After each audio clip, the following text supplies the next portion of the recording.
Hello everyone. I'm reacting to a video that's not on YouTube, or I assume it is. And it's basically about the title says, Neil deGrasse Tyson knows, give me a second. Neil deGrasse Tyson says he knows how the world will end. So without further ado, let's get into this.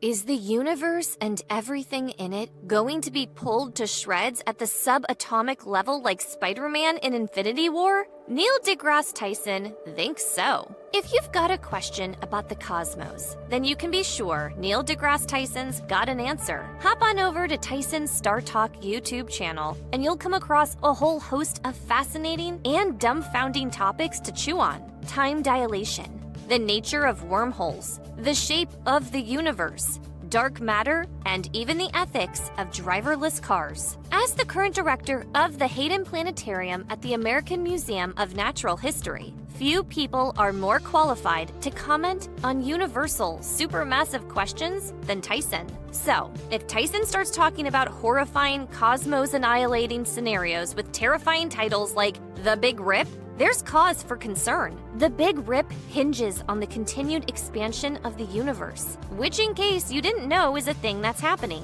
And as Space.com explains, not only is the universe expanding, but it's believed to be expanding at a rate faster than the speed of light. This means that most of the universe will be forever out of reach unless we can somehow bypass the light speed. What's that? Might be some kind of hangar. Change heading to restore the Rialto's main power. Activate the station's forward-face cannons. Damn mad. Barrier. Some unknown theorized phenomenon dubbed dark energy is fueling the universe's expansion.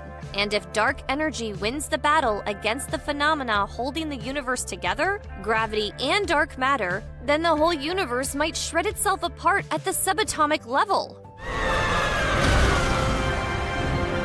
First off, you don't have to worry about this whole universe obliterating Big Rip thing for quite some time.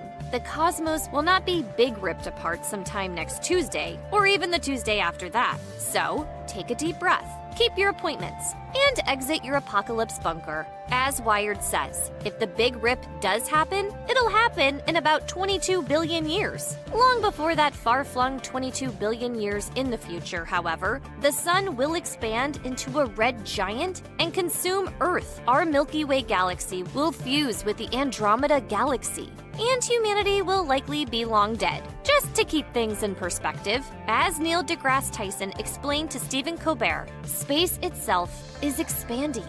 Galaxies themselves are stuck together, so they stay whole even as the space around them expands. In the same way, individual objects, stars, planets, your latte, remain stuck together as well. But eventually, the forces fueling the expansion of the universe may overcome the molecular, even atomic, and then subatomic forces binding the very fabric of space-time together. If you could somehow be around at that time, you'd experience space itself, down to every single errant quantum particle, separating into an infinitesimal nothing.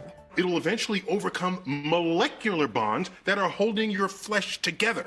As sites like The Conversation discuss, the Big Rip isn't a new idea. Congratulations. Damn it, these Hey. Now that you got the easy stuff done by comparing insurance rates with Progressive's Home Quote Explorer, you can start thinking about all those other homeowner things. Yay. I'm not even clear on what half these people do.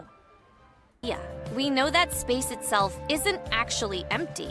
The vacuum of space is permeated with energetic quantum fields. And as space expands, it fills with more of this energy of space, so to speak, which fuels the universe's expansion more and more. In the early 20th century, Albert Einstein, in an attempt to explain why gravitational forces didn't just clump all matter together, described a repulsive property within the universe called the cosmological constant. Modern researchers equate this constant with the dark energy that would drive the Big Rip.